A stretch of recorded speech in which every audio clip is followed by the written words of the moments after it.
వస్తువుల దగ్గర ప్రతిష్ఠ అవుతుంది, మనుషుల దగ్గర అభిషేకం.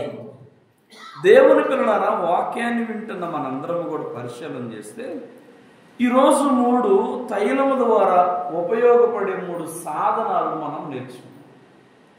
తైలము ద్వారా మనకు ఉపయోగం ఏంటి అంటే, 1 తైలము అభిషేకానికి ఉపయోగించబడుతుంది. 2వది తైలము ద్వారా ఉపయోగం ఏంటి అంటే ఆరోగ్యము దొరుకుతుంది. 1 అభిషేకము దొరుకుతుంది, 2వది ఆరోగ్యము దొరుకుతుంది, 3వది తైలము ద్వారా ఆనందము దొరుకుతుంది. 1 అభిషేకం దొరుకుతుంది, 2 ఆరోగ్యం దొరుకుతుంది, 3 ఆనందం దొరుకుతుంది. దేని ద్వారా? తైలము ద్వారా. ఈ విషయాలను మనం క్లుప్తంగా ఈరోజు వాక్యములో నుంచి చూద్దాం. మొదటిగా తైలము ద్వారా మనకు దొరికేది అభిషేకం. చెప్పండి, తైలము ద్వారా మనకు దొరికేది అభిషేకం. దేవుని పిల్లల వాక్యాన్ని మనం చూస్తే సమూయేలు మొదటి గ్రంథము చూడండి. సమూయేలు మొదటి గ్రంథము 16వ అధ్యాయము 13వ వచనాన్ని ఒకసారి చదువుకున్నాం. సమూయేలు తైలపు కొమ్మును ఇదిగో తీసుకొని వాని సహోదరుల ఎదుట అభిషేకం చేసెను.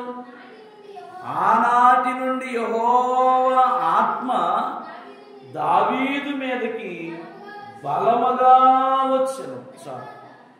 దేవుని పిల్లలారా, ఇక్కడ ప్రవక్త అయిన సమూయేలుకి దేవుడు చెప్పగా తైలపు కొమ్ము తీసుకొని వెళ్ళారు అభిషేకించడానికి. దేవుని పిల్లారు వెళితే వారి సోదరులందరూ చూస్తూ ఉండగా ప్రవక్త దావీదు తల మీద తైలము పోసి చెప్పండి అభిషేకించారు. అభిషేకానికి ముందు దావీదుకు ఉన్న స్థితి వేరు, అభిషేకం తర్వాత దావీదు గారికి ఉన్న స్థితి అంటే అంతస్తు పెరిగిపోయింది. దేవుని పిల్లలారా, అభిషేకము ద్వారా దావీదు గారి యొక్క అంతస్తు పెరిగిపోయింది. ఎలా పెరిగిపోయింది అంటే కుటుంబ సభ్యుల్లో నుంచి ప్రత్యేకించబడ్డాడు. చెప్పండి, కుటుంబ సభ్యుల్లో నుంచి ప్రత్యేకించబడ్డాడు. బంధుమిత్రులందరిలో నుంచి ప్రత్యేకించబడ్డాడు. ఆ దేశ ప్రజలందరిలో నుంచి కూడా ప్రత్యేకించబడ్డాడు. ఎవరు? దావీదు గారు. తన సోదరులందరికన్నా ప్రత్యేకించబడ్డాడు. తన బంధుమిత్రులన్నక వారికన్నా కూడా ప్రత్యేకించబడ్డాడు. అసలు ఆ దేశ ప్రజలందరికన్నా కూడా ప్రత్యేకించబడ్డాడు. ఎవరు? దావీదు గారు. దేవుని పిల్లలారా, ఈ తైలము ద్వారా ఈ దావీదు గారు ప్రత్యేకించబడ్డాడు. దేవుని యొక్క వాక్యాన్ని వింటున్న మనము కూడా అలాగే ప్రత్యేకించబడిన వారమై ఉన్నాము. ఎలా ప్రత్యేకించబడ్డామంటే ఒకప్పుడు మనము లోకములో ఉన్నాము. లోకములో నుంచి ప్రత్యేకించబడి సంఘములోనికి వచ్చాము. ఇప్పుడు సంఘములో నుంచి ప్రత్యేకించబడి వధువు సంఘ అంతస్తులోనికి వెళ్ళాలి. లోకములో నుంచి ప్రత్యేకించబడి సంఘములోనికి వచ్చాము. సంఘములో నుంచి వధువు సంఘ అంతస్తులోనికి వెళ్ళాలి. చెప్పండి, సంఘములో నుంచి అంటే ఇలా దావీదు గారు ఎలా ప్రత్యేకించబడ్డాడో వాక్యాన్ని వింటున్న మనం కూడా చెప్పండి అలాగే ప్రత్యేకించబడాలి. ఈ ప్రత్యేకత ఎలా ఉంటుంది అంటే ఓ ఉదాహరణ చెప్తాను. కొండ కిందేమో లక్షలాది మంది ప్రజలు ఉన్నారు, కొండ మధ్యలోనేమో 70 మంది ఉన్నారు, కొండ శిఖర భాగంలోనేమో మోషే గారు ఉన్నారు. కాబట్టి దేవుని పిల్లారా, ఇప్పుడు ఈ కొండ కింద ఉన్న వారేమో వారితో అంతస్తు, కొండ మధ్యలో ఉన్న వారిది ఇంకొక అంతస్తు, కొండ శిఖరమున ప్రభువుతో పాటు 40 రోజులు అగ్నిలో కూర్చున్న మోషే గారిది వధువు సంఘ అంతస్తు. చెప్పండి, వధువు సంఘం. ఈ దావీదు గారు ఎలా ప్రత్యేకించబడ్డారో, మోషే గారు ఎలా ప్రత్యేకించబడ్డారో, లోకములో నుంచి చెప్పండి మనము కూడా మాట్లాడాలి, ప్రత్యేకించబడిన వారమై ఉన్నాం. కాబట్టి దేవుని పిల్లలారా, ఈ దావీదు గారు ప్రత్యేకించబడమే కాకుండా ప్రత్యేకించబడిన ఈ దావీదు గారే పరిపాలన చేసేవాడిగా మారిపోయాడు. ఏం చేసేవాడిగా? పరిపాలన. చెప్పండి, ఏం చేశారు? పరిపాలన చేశారు. కాబట్టి తైలము చేత అభిషేకించబడక ముందు ఆయనకున్న అంతస్తు వేరు, తైలము చేత అభిషేకించబడిన తర్వాత దావీదు గారికి వచ్చిన అంతస్తు వేరు. ఈరోజు దేవుని పిల్లలారా, వాక్యాన్ని వింటున్న మనందరం కూడా జ్ఞాపకం చేసుకుంటే, ఈ తైలమును గురించి వింటూ, తైలమును వాడుకుంటూ, తైలమును గురించి తెలుసుకుంటున్న మనము, ఇక్కడ తైలము అభిషేకానికి ఉపయోగించబడింది. ఆ అభిషేకించబడిన తర్వాత వాళ్ళ అంతస్తు మారిపోయింది. చెప్పండి, వాళ్ళ అంతస్తు మారిపోయింది. ప్రతి ఏడాది తైలాభిషేక పండుగలో ఏకీభవిస్తున్నాను. మరి నీ అంతస్తు? దేవుని పిల్లలు ప్రతి ఏడాది తైలాభిషేక పండుగలు ఏకీభవిస్తున్నా, మన అంతస్తు ఒకసారి ఆలోచన చేయండి. దేవుని పిల్లారా, ఏమైనా మారుతుందా? ఏమైనా ప్రత్యేకించబడుతున్నామా? అందుకనే ఈ తైలాభిషేకంలోనికి వచ్చేటప్పుడు ఒక ఒడంబడికతో, ఒక పద్ధతితో, ఒక నియమముతో, దేవా నీవే నా పరిస్థితిని మార్చాలి అంటూ, నేను ఏదో ఒక నూతనమైన మార్పుని చూడాలి అంటూ విశ్వాసంతో మనము ఏకీభవించవలసిన వారమై. కాబట్టి తైలము అభిషేకానికి ఉపయోగించబడింది. రెండవదిగా మనందరం కూడా చూస్తే, తైలము ద్వారా రెండవ భాగ్యము ఆరోగ్యము దొరుకుతుంది. చెప్పండి, తైలము ద్వారా రెండవ భాగ్యము ఆరోగ్యం దొరుకుతుంది. దేవుని పిల్లల వాక్యాన్ని మనందరం కూడా పరిశీలన చేస్తే చూడండి, వాక్యములో మార్కు సువార్త తీయండి. మార్కు సువార్త 6వ అధ్యాయము 13వ వచనాన్ని ఒకసారి మనం పరిశీలన చేద్దాం. మార్కు సువార్త 6వ అధ్యాయము 13వ వచనాన్ని ఒకసారి చదువుకుందాం.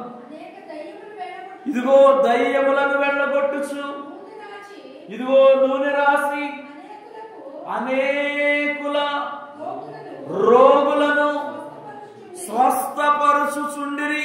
ఏమి రాసి? తైలము రాసి దయ్యాలను వెళ్ళగొడుతున్నారట. వింటున్నారా? తైలము రాసి దయ్యాలను వెళ్ళగొడుతున్నారు. తైలము రాసి రోగులను బాగు చేస్తున్నారు. ఎవరు వీరు అంటే, పంపబడిన వారు, ఆది కాలంలో ఉన్న అపోస్తులు అనబడిన వారు. దేవుని పిల్లల దయ్యం పట్టిన వారికి తైలము రాసి దయ్యాలను వెళ్ళగొడుతున్నారు. రోగులైన వారికి తైలము పూసి చెప్పండి రోగములను కూడా నయము చేస్తున్నారు. అందుకే దైవజనుడు దేవదాసయ్య గారు యేసు ప్రభు వారి గురించి రాస్తూ ఓ పాటలో అంటారు, రోగములు మాన్పు రూఢి వైద్యుడా, బాగు చేసి పంపే పరమనాథుండా అని దేవదాసయ్య గారు ప్రభువుని గురించి రాస్తారు. చెప్పండి, రోగాలు మాన్పే రూఢి వైద్యుడు అంటే ఖచ్చితమైన వైద్యుడు, బాగు చేసి పంపే పరమనాథుడు ఎవరు? యేసు ప్రభు.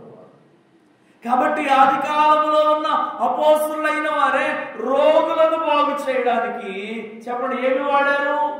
తైలము వాడితే, దేవుని పిల్లారా యేసుక్రీస్తు ప్రభువారైతే ఏం చేశారు అంటే, ఇదిగో నా రక్తాన్నే నేను మీకు తైలముగా ఇస్తూ ఉన్నాను, దీన్ని వాడండి, బాగుపడండి అని యేసు ప్రభువారే ఆఖరి రక్తము బొట్టు వరకు సిలువలో దారిపోశారు. మన తెలుగు క్రైస్తవ కీర్తనలో దేవదాసయ్య గారు రాస్తారు, శరణం పాటల పుస్తకంలో చివరిలో ఉండదు, చివరిలో రక్తము నాపైకి ప్రవహించుచున్నది, రక్షకా నీకు స్తోత్రము.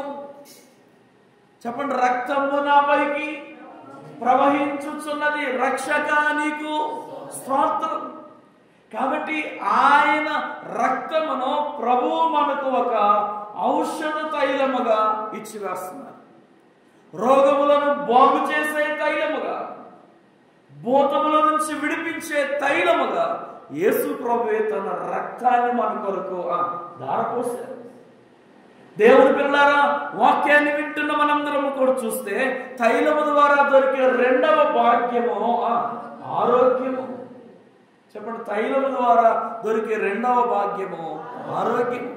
యాకోబు పత్రిక 5వ అధ్యాయము 14వ వచనములో కూడా రాయబడింది, మీలో ఎవరైనా బలహీనులు ఉన్నారా, సంఘములో ఉన్న ప్రముఖులను అంటే పెద్దలను, ప్రార్థనా పరులను పిలిపించి తైలము రాసి ప్రార్థన చేయండి, విశ్వాస సహితమైన ప్రార్థన రోగిని స్వస్థపరచును. ఏమి రాసినప్పుడు? తైలము రాసినప్పుడు. దేవుని పిల్లారా, తైలము ద్వారా స్వస్థత కలుగుతుంది అని వాక్యములో మనము స్పష్టంగా చూస్తున్నాం. తైలము ద్వారా ఆరోగ్యము దొరుకుతుందని చూస్తున్నాం. దేవుని పిల్లారా, అందుకనే దైవజనులు రాసిన పాటలో మనందరం కూడా చూస్తే, యేసుక్రీస్తు ప్రభు పేరు మీ చిక్కుల పైన వేసుకున్నా జయమే, రాసుకున్నా జయమే. దేవుని పిల్లారా, అలాగనే తైలాన్ని మనము పూసుకున్నా జయమే, తైలాన్ని వేసుకున్నా జయమే, తైలాన్ని రాసుకున్నా జయమే, తైలాన్ని పోసుకున్నా జయమే. కాబట్టి తైలము ద్వారా ఆరోగ్యము దొరుకుతుంది అని వాక్య గ్రంథం మనందరం కూడా సెలవిస్తాం. ఇక మూడవదిగా మనందరం కూడా చూస్తే తైలము ద్వారా ఆనందము దొరుకుతుంది. ఒకటి అభిషేకం దొరుకుతుంది, 2 ఆరోగ్యం దొరుకుతుంది, 3 ఆనందం దొరుకుతుంది. చెప్పండి, మూడవది ఆనందం దొరుకుతుంది. కీర్తనలు 45వ కీర్తన 7వ వచనాన్ని ఓసారి మనందరం కూడా చూస్తే, కీర్తనలు 45వ కీర్తన 7వ వచనంలో, ఇదిగో నీవు నీతిని ప్రేమించి నీవు చెడుగును విసర్జించుచున్నావు, కావున దేవుడు నీ దేవుడే. ఇదిగో నీ చెలికాండ్ర కంటే, అనగా నీ స్నేహితుల కంటే, నీ కుటుంబీకుల కంటే, నీ బంధువుల కంటే, నీ దేశ నివాసుల కంటే నిన్ను హెచ్చగునట్లుగా ఆనంద తైలముతో నిన్ను అభిషేకిస్తూ ఉన్నాడు. ఎప్పుడంటే నీవు నీతిని ప్రేమించి దుర్నీతిని విడిచిపెడితే, మంచిని ప్రేమించి చెడుగును మాట్లాడతారా విడిచిపెడితే, దేవుణ్ణి ప్రేమించి లోకాన్ని విడిచిపెడితే, దేవుని పిల్లారా, దేవుడు నీ దేవుడే. నీ స్నేహితుల కంటే, నీ ఇరుగు పొరుగు వారి కంటే, నీ కుటుంబ సభ్యుల కంటే హెచ్చగునట్లుగా దేవుడు ఆనంద తైలముతో నిన్ను అభిషేకించున్నాడు. దైవజనుల దగ్గరకు వచ్చిన ప్రభు అన్నారట, ఆనంద తైలముతో నిన్ను అభిషేకించి యోన్నాను, ఆనంద తైలముతో నిన్ను అభిషేకించి యోన్నాను. చెప్పండి, ఏ తైలము? గట్టిగా చెప్పాలి. ఆనంద తైలము అంటే నీ దుఃఖాన్ని పోగొట్టేది, నీ శ్రమ నుంచి విడిపించేది, నీకు జయమిచ్చేది, సంతోషాన్ని ఇచ్చేది ఈ తైలము అని వాక్యాన్ని బట్టి మనందరం కూడా చూస్తాం. దేవుని పిల్లలారా, తైలము ద్వారా మనకు కలిగే 3 ఉపయోగాలు చాలా ఉన్నాయి. వాటిలో 3 మనం ధ్యానం చేసుకున్నాం. ఒకటి, తైలము ద్వారా అభిషేకం జరుగుతుంది. అభిషేకించబడిన దావీదు అంతస్తు పెరిగిపోయింది. సామాన్య స్థితిలో నుంచి ఉన్నతమైన స్థితిలోనికి వెళ్ళిపోయాడు దావీదు భక్తుడు. తైలము ద్వారానే మనకు మాట్లాడాలి, ఆరోగ్యము జరుగుతుంది. లోకంలో సామెత చెప్తారు, ఆరోగ్యమే మహాభాగ్యం. చాలామంది ఆరోగ్యం బాగోపోయినా గ్యాస్ అంటానే ఉంటారు, తింటానే ఉంటారు. బీపీ అంటానే ఉంటారు, తింటానే ఉంటారు. ఆరోగ్యాన్ని కాపాడుకోలేని వారు. దైవజనులు అన్నారు అది కూడా నరహత్య అనట. ఏం కాపాడుకోపోవటం? ఆరోగ్యాన్ని కాపాడుకోపోవటం కూడా నిన్ను నీవు నరహత్య చేసుకున్నట్లు. దేవుని పిల్లరా, అందుకనే ఆరోగ్యాన్ని చెప్పండి ఏం చేయాలి? కాపాడుకోవాలి. దేవుని పిల్లలారా, వాక్యాన్ని వింటున్న మనందరం కూడా జ్ఞాపకం చేసుకుంటే ఈ ఆరోగ్యము బహుశా మనకు రావడానికి ఈ భూలోకములో దేవుడు కొన్ని సాధనాలు ఇచ్చాడు.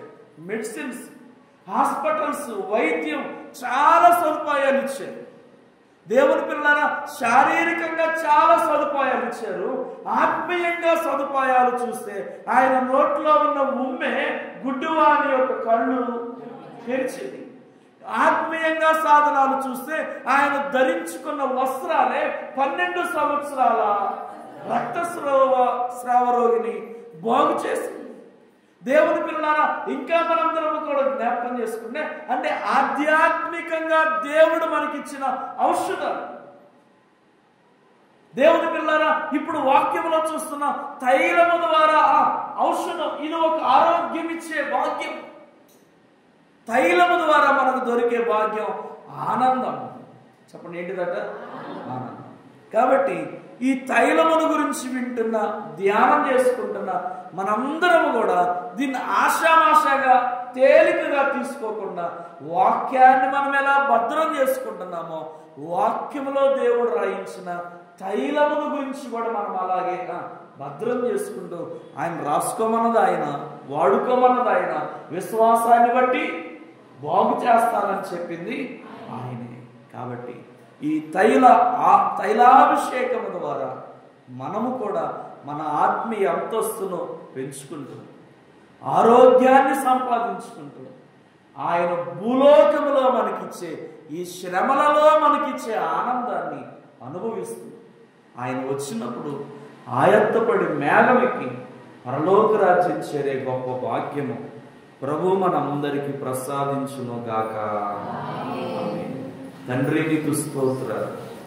విన్న మాటల అంతరంగములో దాయండయ్యా, అపవాది ఎత్తుకుని పోకుండా సహాయం చేయండి. యేసయ్యా, మీ పావన పరిశుద్ధాత్మ శక్తితో నింపండి. ఈరోజు నాయన వాక్యము విన్న ప్రతి ఒక్కరిని దీవించండి. ఆయా స్థలములో ఉండి దేవాన్ని మాటలు ఆలకిస్తున్న వారిని కూడా దీవించండి. ఈ వాక్యము ద్వారా ఎవరిని బలపరచునై ఉన్నావు, ఎవరిని ఆధ్యాత్మికంగా స్థిరపరచునై ఉన్నావు, అలాంటి గొప్ప కార్యాలు మీరు చేయండి దేవా. నీ ఆత్మతోనే ప్రతి ఒక్కరిని అభిషేకించండి. తైలము చేత అభిషేకించబడిన ఆనాటి నుంచే బలమైన ఆత్మ దావీదు భక్తుని మీదకి ఎలా వచ్చింది? తైలాభిషేక పండుగ ద్వారా దేవాలాంటి బలమైన ఆత్మీయ అంతస్తులను మేము సంపాదించుకుని నిన్ను హత్తుకొని జీవించే భాగ్యాన్ని దయచేయి. నీ నామానికి మీరే మహామహిమను తెచ్చుకోమని, సంఘమును, సేవను, పరిచర్యను ఆశీర్వదించమని, బైబిల్ మిషన్ను మీరు పైకెత్తి చూపించమని, ప్రతి ఒక్కరికి కొన్ని ఇబ్బందులు, కరువులు, కష్టములు అన్నిటిని ప్రభువా మీరే సరిచేయండి. లేడువలే గంతులు వేస్తావు, ఇదిగో నేను నీకు లేకుండా చేస్తానన్నావు. ఉన్న శ్రమలు నాయన, కష్టములు వీటన్నిటిని లేకుండా చేసి మా పిల్లలు లేడువలే గంతులు వేసే పిల్లలుగా తయారు చేయండి. వారికి ఏ కొదువు లేకుండా చేయండి. వారి కుటుంబాలను దీవించండి. మార్పు లేని మనుషులుండే వారికి మారు మనసు దయచేయండి. దేవానికి స్తోత్రం. మీరే అందరికీ కనబడండి, అందరితోనూ మాట్లాడండి. ఈ దినమందు ఏకీభవించిన వారిని, ఆయా స్థలాలలో ఉండి వినేవారిని అందరినీ మీరే భద్రపరిచి మహిమలో తైలము ద్వారా మాకు వచ్చే సకల భాగ్యములు, సకల ఆశీర్వాదములు ప్రసాదించి మహిమ, ఘనత, కీర్తి, ప్రభావాలు పొందుకోమని దీవెనలకు దాత అయిన అభిషక్తుడైన యేసు నామములో వేడుకొని ప్రార్థిస్తున్నాము పరమ తండ్రి. పరలోకమందున్న మా తండ్రి, మీ నామ పరిశుద్ధపరచండి, మీ రాజ్యం వచ్చి మీ చిత్తం పరలోకమందు నెరవేర్చినట్లు భూమి అందు నెరవేరు. మానదనాహారం నేడు మాకు దయచేయండి. ఆయన ప్రార్థన చేస్తున్నామని క్షమించిన ప్రకారం శోధన రాజ్యము శక్తి మహిమ నిరంతరం నీవయ్యమా అవుతుంది. ఆమేన్.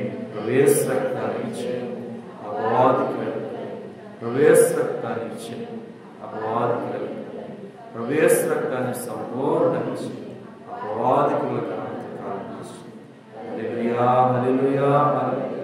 స్తోత్రం స్తోత్రం స్తోత్రం.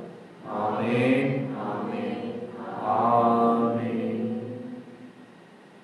సృష్టికర్త అయిన తండ్రి అయిన దేవుని ప్రేమ, రక్షకుడైన కుమారుడైన క్రీస్తు ప్రభు వారి కృప, ఆదరణకర్త అయిన పరిశుద్ధాత్మ తండ్రి యొక్క అన్యోన్య సహవాసం సదా తోడై ఉండి ప్రతి ప్రార్థనకు జవాబు మహిమ కొరకు ప్రభు మనల్ని సిద్ధపరచునుగాక.